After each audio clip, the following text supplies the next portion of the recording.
నమస్తే, welcome to శతజ్ఞి news. నేను మీ శ్రీనివాస్. రాజోలు నియోజకవర్గంలో నిస్వార్థ జన సైనికుడు, ఏ సపోర్ట్ లేకుండా ఎంపీటీసీగా 2021లో గెలుపొందాడు. వారే బైరా నాగరాజు గారు. వారు మనతో ఉన్నారు. నమస్తే నాగరాజు గారు. నమస్తే సార్. ఎలా ఉన్నారండి? బాగున్నాను సార్. జనసేనలో మీ ప్రస్థానం ఎలా మొదలైంది? ముందుగా శతజ్ఞి యూట్యూబ్ ఛానల్ వారికి నా నమస్కారం తెలియజేసుకుంటూ, నా పేరు బైరా నాగరాజు. అంతర్వేది దేవస్థానం ఎంపీటీసీ జనసేన పార్టీ నుంచి గెలిచిపోయింది సార్ నేను 2021లో. ముందుగా నాకు మొట్టమొదటిసారిగా 2009లో నాకు ఓటు రావడం జరిగింది. ఇప్పుడు అందరిలాగా పిల్లలాగా తెలిసి తెలియని టైం ప్రజారాజ్యానికి నా మొట్టమొదటి ఓటు వేసాను. తర్వాత ఎన్నికల రిజల్ట్ తర్వాత ఎందుకు తెలియని ఆవేదనకు లోనయ్యి మనకి ఇవి రాజకీయాలు మనకు సూట్ అవ్వని చెప్పేసి బ్రతుకుదిరుగు కోసం గల్ఫ్ వెళ్ళిపోవడం జరిగింది. వెళ్ళిపోయిన తర్వాత ఒక 5 years గల్ఫ్లోనే పని చేసుకుంటాం, ఉపాధి ఉండేవాడిని. 2014లో ఒకరోజు టీవీలో చూస్తుంటే కళ్యాణ్ గారు పార్టీ పెట్టడం, అది చూసిన దగ్గర నుంచి మళ్ళీ మనసులో ఏదో కొత్త ఆలోచన, ఖచ్చితంగా మనం ఏదో వెళ్ళాలి, ఏదో తెలియదు, కొంచెం అప్పటికి కొంచెం పరిపక్వత చెందాం అనే ఆలోచనతో ఈలోపు 2015లో నాన్నగారికి హెల్త్ బాగోలేదంటాం, వచ్చేసి ఇక్కడే ఉండిపోవటం. తదనంతరం ఇంకా పార్టీ కార్యక్రమాల్లో అడపదడప తిరగటం, సేవా కార్యక్రమాలు పాల్గొనడం అలా జరిగింది. అప్పటి నుంచి ఆ రోజు నుంచి ఎక్కడ పార్టీ కార్యక్రమాలు జరిగినా, అది వైజాగ్ అవ్వచ్చు, మంగళగిరి అవ్వచ్చు, విజయవాడలో కళ్యాణ్ గారు రెంట్ హౌస్లో ఉండేవారు, అక్కడ కూడా రోజు ఆయన చూడాలి, ఆయన కనిపించాలి, ఒక్కసారి ఆయనతో మాట్లాడాలి, నా ఆఫీస్లో ఆయనతో ఫోటో దిగాలి, ఇదే ఆలోచన ఉండేది. చాలాసార్లు వెళ్ళటం, పార్టీ ఆఫీసుల దగ్గర నుంచి చూడటం, అక్కడ సెక్యూరిటీ లోపలికి వెళ్ళినప్పుడు ఎన్నో అవమానాలు జరిగిన 2 రోజులు 3 రోజులు కూడా పార్టీ ఆఫీసులు తిరిగి పోదాం. కానీ తర్వాత ఒకరోజు కళ్యాణ్ గారి స్పీచ్ వినడం జరిగింది. నా మీద అభిమానం అంటే పార్టీ కోసం పనిచేయడం అంటే నాతో ఫోటోలు దిగటం లేకపోతే సెల్ఫీలు దిగటం కాదు, పార్టీ కోసం మీరు మీ బలాన్ని పార్టీ కోసం చూపించడం, మీరు పార్టీ కోసం పనిచేయటం అని చెప్పడం జరిగింది. అప్పుడు నేను ఆలోచించాను, నిజంగా ఆయన మనం చూపించాలి, పార్టీ పట్ల మన ఏంటనేది నిరూపించుకోవాలంటే నాకు ఆర్థికంగా బలంగా లేను, అలాగే ఫ్యామిలీ బ్యాక్గ్రౌండ్ కూడా నాకు సామాన్యమైన కుటుంబం జరుగుతున్న పుట్టినాను. నాకున్న బలం అంటే ఏంటని నేను విశ్లేషించుకుంటే నాకు ఒకటే అనిపించింది, నేను బాగా మాట్లాడగలను, నా బలమే నాకు గలం అనిపించింది. పరిస్థితులు ఎక్కడున్నా, ప్రతి పరిస్థితుల్లో ఏ వేదిక ఏదైనా సరే, గ్రామంలో అయినా సరే, సమస్యలపైన నాకు బలంగా వినిపించడం నేర్చుకున్నాను. అలా వినిపించుకుంటూ ఎక్కడ స్టేజ్ల మీద అయినా సరే, పార్టీ మీటింగ్లో అయినా సరే, నాయకుల దగ్గర కూడా నాగరాజు అనే వ్యక్తి బాగా మాట్లాడతాడు అని చెప్పేసి అనిపించుకోవటం, జన సైనికులో కూడా నన్ను నాగరాజు అంటే ఫైర్ బ్రాండ్ అని పిలవటం, ఇలా నాకు మరింత ఉత్సాహంగా పార్టీ కోసం పనిచేశాను. స్థానిక ఎన్నికలు వచ్చేటప్పటికి మనం జనసేన ఏకైక సీటు గెలిచిన నియోజకవర్గం రాజోలు. అయితే స్థానిక ఎన్నికల టైంకి గెలిచిన ఎమ్మెల్యే గారు కూడా వైసీపీ పార్టీకి వెళ్ళిపోవటం, ఆయన వైసీపీ తరపున క్యాండిడేట్స్ నిలబెడతాం, మనకి ఎవరి సపోర్టు లేదు. అలాగే మా గ్రామంలో నాతో పాటు ఉన్న కొంతమంది జన సైనికులు సహకారంతో క్యాండిడేట్స్ నిలబెడతానికి ప్రయత్నించిన, ఎలా గెలుస్తాము ఈ పార్టీలో అన్న విధంగా ఉంది. ఎందుకంటే మా గ్రామం ఒకటి విధంగా చెప్పాలంటే వైసీపీ కొంచుకోట, వైసీపీ బలంగా ఉంది. ఆ టైంలో ఎవరు ముందుకు రాకపోతే మా జన సైనికుల సహకారంతో నేను నామినేషన్ వేయడం జరిగింది. గెలుస్తామో ఓడిపోతామని కాదు, మన పార్టీ ఇక్కడ ఉంది, పార్టీ ఉన్నదని నిరూపించాలి. ఒక 100 ఓట్లు పడినా సరే మన పార్టీ ఉంది, జనసేన పార్టీ గ్రామంలో మనం ఫైట్ చేయడానికి ఒక బూస్ట్ ఉంటుందని చెప్పి ఆలోచించాను. అలాగే ఎలాంటి పరిస్థితుల్లో మీరు ఎంపీటీసీగా పోటీ చేయాల్సి వచ్చింది అంతర్వేది దేవస్థానం నుంచి? ఆ రోజున గ్రామ పరిస్థితులు, గ్రామంలో ఎటువంటి అభివృద్ధి లేకపోవటం, రోడ్లు అవ్వచ్చు, గ్రామ టెంపుల్స్ విషయంలో అవ్వచ్చు, ప్రతిదీ కనిపించే గ్రామంలో ప్రతి సమస్య పైన మేము ఫైట్ చేస్తూ ఉండేవాళ్ళం. కళ్యాణ్ గారు ఇచ్చిన పిలుపు దాన్ని చేసుకుని ప్రతి చోట రోడ్ల మీద కానీ ప్రతి విషయంలోనే మేము పోరాటం చేస్తూ ఉండేవాళ్ళం. ఆ పోరాటం స్ఫూర్తితోటి నామినేషన్ వేయడం జరిగింది. వేసిన తర్వాత కరోనా వల్ల ఎన్నికలు పోస్ట్పోన్ అవ్వడం జరిగింది. తర్వాత నెక్స్ట్ ఇయర్ 2021లో ముందుగా సర్పంచ్ ఎన్నికలు వచ్చినాయి. సర్పంచ్ ఎన్నికల్లో మేము సపోర్ట్ చేసిన అభ్యర్థి అప్పుడు పరిస్థితి వైసీపీ బలంగా ఉండటం వల్ల, అధికారంలో ఉండటం వల్ల ఆయన ఓడిపోవడం జరిగింది. ఆ ఓడిపోయిన వెంటనే ఆఫ్టర్ 2 months మనకి ఏప్రిల్లో ఎంపీటీసీ ఎన్నికలు వచ్చినాయి. ఆ టైంలో ఖచ్చితంగా ఇంకా ఈ టైంలో మనం గెలవటం అసాధ్యం అని అనుకోవటం, స్థానికంగా కొన్ని ఇబ్బందులు ఎదురవటం, నాకు అధికార పార్టీ నుంచి ఒత్తిడి రావటం కూడా జరిగింది. నన్ను ఇబ్బంది పెట్టడం, ఎలక్షన్ నుంచి ఆగిపోమంటాం, నాకు మనీ ఆఫర్ చేయడం, ఇలా చాలా జరిగింది. అయినప్పటికీ స్థానికంగా ఉన్న కొంతమంది నాయకులు ఆ రోజు టీడీపీ తరపు నుంచి అభ్యర్థి నిలబెట్టకపోవడం, వాళ్ళు కూడా పెద్దలకు సపోర్ట్ చేయటం, మా జన సైనికులు అందరూ కూడా నాకు అండగా నిలబడటం, నేను ముందుకు వెళ్ళాను. ఒక సామాన్యుడిగా పవన్ కళ్యాణ్ గారు చెప్పిన రబ్బర్ చెప్పుల రాజకీయమైన విధంతో ఆ రోజు నామినేషన్ వేటకి వెళ్ళాను. ప్రయత్నం చేసాం. మన ప్రజల్లో మనం చేసిన పోరాటాలు అయితేనేమి, కొత్తగా ఒక యువకుడు వచ్చాడనే విధంగా అయితేనేమి అక్కడ ఆ రోజు నా గ్రామ ప్రజలు మా అంతర్వేది దేవస్థానం గ్రామ ప్రజలు ఒక కొత్త మార్పుకి శ్రీకారం చుట్టారు. దాని ఫలితం అధికారంలో లేని జనసేన పార్టీ గ్లాస్ సింబల్ మా గ్రామంలో జనసేన జెండా ఎగరేసాం. ఒక సాక్షాత్తు శ్రీ లక్ష్మీ నరసింహస్వామి కొలువున్న ఏరియాలో జనసేన జెండా ఎగరవేయటం, ఎటువంటి బ్యాక్గ్రౌండ్ లేని ఒక సామాన్యుడు గెలుపొందడం కూడా మా గ్రామ ప్రజలకు, జన సైనికులకు, కొంత టీడీపీ పార్టీ పెద్దలకు కూడా వాళ్ళందరికీ నేను ఎప్పుడూ రుణపడి ఉంటాను. మా గ్రామంలో సుమారు 15 పైగా కులాలు ఉన్నాయండి. ఎస్సీ, ఎస్టీ, బీసీ ఉపకులాలు, అలాగే ఓసీ నుంచి కూడా చాలా కులాలు ఉన్నాయి. బ్రాహ్మణ్స్ ఉన్నారు, ఆర్యవైశ్యులు ఉన్నారు, అలాగే కులాలు కాపులు, వీళ్ళందరూ ఉన్నారు. ప్రతి ఒక్కరు కూడా ప్రతి కులం నుంచి కూడా నాకు ఓటు పడిందని నేను అది ప్రౌడ్గా చెప్తాను. ఎస్సీ సమాజ వర్గం నుంచి కూడా నాకు ఓట్లు పడ్డాయి ఆ రోజు. వాళ్ళందరి సపోర్ట్ అంతమంది ఒక వ్యక్తిగా చూశారు నన్ను. డెఫినెట్గా కొత్తగా ఒక వచ్చాడు యువకుడు. మా గ్రామ చరిత్రలోనే ఇప్పటివరకు పోటీ చేసిన వాళ్ళు నేను చిన్న వయసు వాడిని ఉండొచ్చు, అంటే ఎక్కువ 40+50 నాయకులు పోటీ చేశారు. నేను 30 ఏళ్ళ వయసులో ఆ రోజు నేను కంటెస్టెంట్గా 32 సంవత్సరాలకు ఉన్నాక నేను ఎంపీటీస్గా నామినేషన్ వేసి ఎన్నికల్లో అంతర్వేది దేవస్థానంలో గెలుపొందడం జరిగింది. పవన్ కళ్యాణ్ గారు నాలాంటి సామాన్యుడికి బీఫామ్ ఇచ్చారంటే అది జనసేన. నిజంగా ఆయనకి ఎప్పుడు రుణపడి ఉంటాను, ఎందుకంటే నాలాంటి సామాన్యుడికి ఏ పార్టీ బీఫామ్ అవ్వదు.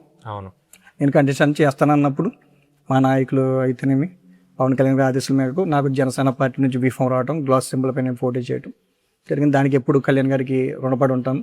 సామాన్యుడికి రాజకీయం అనే నినాదం నా నుంచి కూడా మొదలైందని చెప్పి నేను చాలా గర్వంగా చెప్పుకుంటాను సార్. అలాగే 1924 సమయంలో వైసీపీ అధికారంలో ఉంది. ఆ సమయంలో మీరు ఎంపీటీసీ గెలుపొందారు. మీ ప్రాంతంలో మీరు చేసిన అభివృద్ధి కార్యక్రమాలు ఏమైనా ఉన్నాయా? తప్పకుండా సార్. గతంలో అది నాకు ముందు చాలామంది గొప్ప గొప్ప వాళ్ళు మా గ్రామ ప్రజాప్రతినిధులు చేశారు. వాళ్ళందరితో పోల్చి నేను ఒక సామాన్యుడిని. నాకు నాకు రాజకీయ అనుభవం కూడా లేదు. అయితే నాకు తెలిసింది ఒకటే, ఇక్కడ గ్రామ మండల పరిషత్ మీటింగ్లకి వెళ్ళటం, ఆ మీటింగ్స్ అబ్జర్వ్ చేసి గ్రామ సమస్యలకి వేదికది. అక్కడ అన్ని రకాల ఉద్యోగస్తులు అక్కడ ఉంటారు, అన్ని డిపార్ట్మెంట్స్ ఉంటారు అక్కడ. వాళ్ళ దృష్టికి మా గ్రామంలో కరెంటు సమస్యలు అవ్వచ్చు, రోడ్ల సమస్యలు అవ్వచ్చు, ప్రతిదీ దాని దృష్టికి తీసుకెళ్తాం. అప్పుడు ఎమ్మెల్యే గారు వైసీపీకి సపోర్ట్గా ఉన్నా సరే అక్కడ ఫైట్ చేసి మా గ్రామాల నిధులు తెచ్చుకోవడంలో నేను ఖచ్చితంగా సఫలీకృతం అయ్యానని చెప్పొచ్చు. దానికి ప్రతిదీ కూడా నా దగ్గర ఎవిడెన్స్ ఉంటుంది. ఈ అతి త్వరలో నేను నా పదవి కాలం పూర్తయిన దాన్ని కూడా పబ్లిక్లో నేను చెప్తాను. నా గ్రామంలో సుమారు ఇప్పటికి 50 లక్షల రూపాయల నిధులు మండల పరిషత్ ద్వారా వచ్చినాయి. జనరల్ ఫండ్ అయితేనేమి, ఎన్ఆర్జీఎస్ఆర్ అయితేనేమి, వేరే విధంగా అయితే వచ్చినాయి. అందులో నేను సొంతంగా సుమారు 20-10 లక్షల రూపాయలు నా గ్రామంలో రోడ్లకి అయితేనేమి వివిధ వాటికి ఉపయోగించడం జరిగింది. అలాగే ఎమ్మెల్యే గారి ద్వారా కూడా కొన్ని నిధులు తీసుకురావడం ఉంది. అవి కలిపి ఒక 50 లక్షల రూపాయల పనులు మా గ్రామంలో మండల పరిషత్ నిధుల ద్వారా చేయించడం జరిగింది. ఆ విషయం నిజంగా నేను చాలా ప్రౌడ్గా చెప్పుకుంటాను. అది అలాగే మీ గ్రామంలో దీర్ఘకాలికమైన సమస్యలు ఏమైనా ఉన్నాయా? మంచినీటి సమస్య అండి ప్రధాన సమస్య. చాలా ఏళ్ళ నుంచి, ఒక 25-30 ఏళ్ళ నుంచి మంచినీటి విషయంలో మా గ్రామంలో చాలా కొరత ఉండేది. గతంలో ఉండే మంచినీటి చెరువు పూర్తిగా సాల్ట్ అయిపోవటం, వ్యర్థం అయిపోవటం, అది ఎందుకు పనికి రాకుండా అయిపోయింది. అది 2022 గత ప్రభుత్వంలోనే అక్కడ జలజీవన్ మిషన్లో మంచినీటి చెరువు ప్రారంభమైంది. అది తర్వాత అది అలాగ కొద్ది రోజులు ఆగిపోయింది. మన కూటమి ప్రభుత్వం ఏర్పడిన తర్వాత గౌరవ ఎమ్మెల్యే గారు దాన్ని ముందుకు తీసుకెళ్ళటం, త్వరగా పనులు పూర్తి చేయటం, వర్చువల్గా పవన్ కళ్యాణ్ గారు దాన్ని ఓపెన్ చేయటం. ఈరోజు మొన్న వేసవి కాలానికి మా గ్రామంలో మంచినీటి కొరత ఒక 80% పైగా మేము తీర్చడం జరిగింది. ఇప్పుడు మా గ్రామంలో మంచినీటి సమస్య ఆల్మోస్ట్ క్లియర్ అయినట్టు. ఎందుకంటే ఇప్పుడు ఆ మంచినీటి చెరువే మాకు దాని ద్వారా వాటర్ సప్లై చేస్తాం. మాతో పాటు పల్లిపాలెం గ్రామం 2 గ్రామాలకి ఆ మంచినీటి చెరువు మా దాహార్తిని తీరుస్తుంది. ఆ విధంగా మంచినీటి సమస్య తొలగింది. అలాగే కూటమి ప్రభుత్వం ఏర్పడిన తర్వాత కళ్యాణ్ గారు పంచాయతీరాజ్ దృష్టిలో పెట్టడం, పల్లె పండుగలు తీసుకురావటం, పల్లె పండుగ, అలాగే 2.0 అలా పండుగలు తీసుకొచ్చి ఎక్కడ రోడ్లు లేకుండా అభివృద్ధి చేస్తున్నారు. రోడ్లు కూడా చాలా, మా గ్రామంలో రోడ్లన్నీ కూడా ఆల్మోస్ట్ ఒక 80% కంప్లీట్ అయిపోయినాయి. ఆ విషయంలో కూడా మేము అది ఇప్పుడు కూటమి ప్రభుత్వం వచ్చిన తర్వాత పూర్తి స్థాయిలో ప్రతి ఏరియాకి రోడ్లు వేయటం, గౌరవ శాసనసభ్యుల దృష్టికి మేము ఏ రోడ్డు తీసుకెళ్ళినా ఆయన త్వరతగిన పనులు పూర్తి చేయడం జరుగుతుంది. అలాగే అక్కడ మాకు టెంపుల్ ఉంది. ఈరోజు మాకు అభివృద్ధి జరుగుతున్న ఎంతోమంది నాయకులు, మినిస్టర్లు, ముఖ్యమంత్రులు ఈ ప్రాంతాన్ని, మా గ్రామాన్ని సందర్శిస్తున్న, అభివృద్ధి చేస్తున్న ప్రధాన కారణం అక్కడ మాకు లక్ష్మీ నరసింహస్వామి దేవాలయం ఉంటాం. అలాగే దాన్ని కూడా ఎమ్మెల్యే గారు వచ్చిన దగ్గర నుంచి దాని మీద కూడా శ్రద్ధ పెట్టారు. దాని కూడా పనులు జరుగుతున్నాయి. ఒక భక్తులు వచ్చినప్పుడు నైట్ టైం భక్తులు స్టే చేయడానికి ఉండేలాగా విధంగా, సామాన్య భక్తులు ఎక్కువ వస్తుంటారు కాబట్టి రాత్రి పటాలకు ఉండేలాగా వాళ్ళకి ఒక వసతి గృహం డార్మిటరీ లాంటిది ఒక ఏర్పాటు చేస్తున్నారు. మొన్న దానికి శంకుస్థాపన కార్యక్రమం కూడా చేయడం జరిగింది. అలాగే టీటీడీ కళ్యాణ మండపం అని చెప్పేసి 10 కోట్ల రూపాయలతో ఎస్టిమేషన్ తయారు చేస్తారు ఎమ్మెల్యే గారు. దానికి స్థలం కూడా చూడడం జరిగింది. అది త్వరలో కూడా అది కూడా ప్రారంభమవుతుంది. టెంపుల్కి వచ్చే ప్రతి మార్గం రోడ్లు కూడా అద్భుతంగా కూటమి ప్రభుత్వం ఆధ్వర్యంలో గౌరవ ఎమ్మెల్యే దేవవర ప్రసాద్ గారి సహకారంతో అద్భుతంగా జరుగుతున్నాయి. అది కూడా మేము మా గ్రామం తరపున చాలా సంతోషిస్తున్న విషయం సార్. అలాగే పవన్ కళ్యాణ్ గారి విషయంలో మీకు నచ్చిన విషయాలు ఏంటి? పవన్ కళ్యాణ్ గారి నాయకత్వంలో. పవన్ కళ్యాణ్ గారు నాయకత్వం అంటే ఆయన ఓపిక, సహనం. సుమారు పార్టీ పెట్టి దశాబ్ద కాలం పైగా ఆయన ఎన్నో ఓటములే, అవమానాలు ఎక్కువ చూశారు. పార్టీ పెట్టిన ప్రస్తుతం ప్రజల కోసం ఆయన వచ్చి ఈరోజు ఎన్నో అవమానాలు, కుటుంబ పరంగా ఆయన వ్యక్తిగత జీవితం మీద ఎన్నో అవమానాలు పడ్డా సరే ఆయన ఇంత ఒకటి అన్నట్టుగా ఆయన చాలా సహనంతో ముందుకు వచ్చారు. ఈరోజు కూటమి ప్రభుత్వాన్ని ఏర్పాటు చేయడంలో కీలక పాత్ర ఆయనే. టీడీపీ, బీజేపీని ఒకే తాటిపైకి తీసుకొచ్చి ఈరోజు ఆయన తగ్గి మన ఆంధ్రప్రదేశ్ని నెగ్గించారు. దానికి ప్రతిఫలం ఈరోజు మనకి పోలవరం ప్రాజెక్టు శరవేగంగా జరుగుతుంది.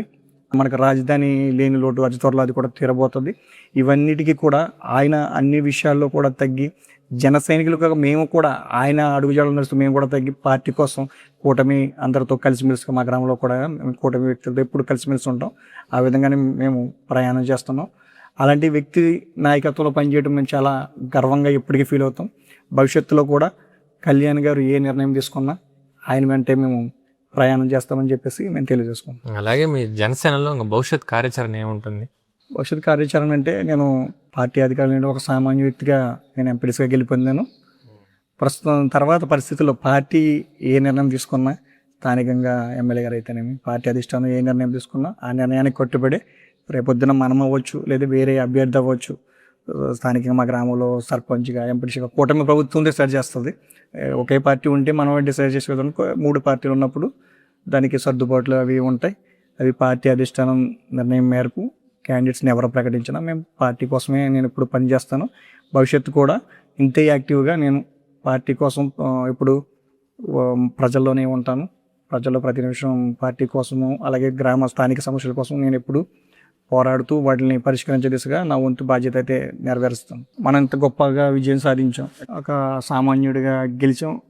ఎలాంటి పరిస్థితుల్లో ఎన్ని ఇబ్బందులు ఎదుర్కొని మనీ చూపారు, చాలా నాకు ఆర్థికంగా నా స్థితిగతులు తెలియపరిచారు. ఇవన్నీ తట్టుకుని, అవమానాలు తట్టుకుని నీకెందుకురా రాజకీయాలు అన్న సందర్భాలు ఉన్నాయి. చాలామంది నన్ను అవమానించడం జరిగింది. ఓడిపోతే నీలాంటి వాడు తట్టుకోలేడు అని ఎన్ని చెప్పినా ఆయన మీద ప్రేమతో, పార్టీ మీద ఉన్న అభిమానంతో పోటీ చేసాం. కాకపోతే ఒక వెలితి అయితే ఉండిపోయింది. ఎంత గొప్ప గెలిచాం, ప్రజా సమస్య ఇలా ఉన్నాం, ఒక ఎంపీడీసీగా ఒక గొప్ప ఊర్లో ఎంపీడీసీగా ఉన్నాం. ఇలాంటి గెలుపుని కళ్యాణ్ గారికి ముఖాముఖంగా చెప్పుకోలేకపోయాను అనే బాధ అయితే నాకు ఎప్పుడు అనిపిస్తుంది. ఈ 5 ఏళ్ళు ఎన్నోసార్లు ప్రయత్నించినా నేను ఆయన కలవలేకపోయాను. నాకు అటువంటి అవకాశం రాలేదు. ఇంకా భవిష్యత్తు ఇప్పుడు నా పదవి కాలం కూడా అయిపోతుంది. నెక్స్ట్ మంత్ ఇంక భవిష్యత్తులో కూడా కలుస్తాననే ఆశ లేదు. ఒక్కసారి ఆయన కలిసి ఇలా ఎంత కష్టపడ్డాం సార్, ఇలా గెలిచాం సార్ అని చెప్పాలనే ఆశ అయితే మనసులో ఉండిపోయింది సార్. అదొక చిన్నదే కాదు, పెద్ద వెళితే నాది నా జీవితానికి సంబంధించి మాత్రం ఎంత గొప్ప గెలిపోయినా ఆయన ముందు పెట్టలేకపోయాను అనే వెళితి. బైర నాగరాజు అనే వ్యక్తి ఒకడు ఉన్నాడు పార్టీ కోసం అని చెప్పలేకపోయినా అనే బాధ అయితే మాత్రం ఎప్పటికీ అలా ఉండిపోద్ది సార్. ఓకే, ధన్యవాదాలు నాగరాజు గారు. మీ విలువైన సమయాన్ని మాకు కేటాయించి చక్కటి ఇంటర్వ్యూని మాకు ఇచ్చినందుకు చాలా చాలా ప్రత్యేకం ధన్యవాదాలు. Thank you sir. రాజోలు నియోజకవర్గంలో అంతర్వ్యాధి దేవస్థానం ఎంపీటీసీగా గెలుపొంది ఆ గ్రామంలో ఉన్న సమస్యలు దాదాపుగా అతను చేతుల మీదుగా పరిష్కరించారు. భవిష్యత్తులో జనసేన పార్టీ ఎలాంటి బాధ్యతలు ఇచ్చినా కూడా ఖచ్చితంగా ప్రజల కోసం ఉపయోగపడేలాగే చేస్తారని మనకి చెప్తున్నారు. ధన్యవాదాలు.